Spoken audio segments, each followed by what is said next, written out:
बढ़ाऊ किताब मुफीद आम मौसूब जगत हितकांडी अर्थदर्शी सातमो क्लास भूतवतन मुलक मारवाड़ यह जगत हितकांडी जिसको श्री अनुपदास प्रिंटिंग प्रेस सावनी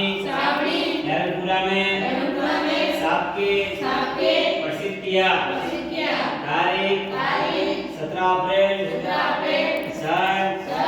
1909 जय विशास बुद्धि बारस समान 1965 श्री जगत हितकांडी इलतमास ये किताब मैंने फायदा काम के वास्ते व मेहनत तमाम और बहुत से रुपया खर्च करके तैयार की है। इस वास्ते सब सज्जनों से यह प्रार्थना है इस किताब को कमाल व कमाल बरू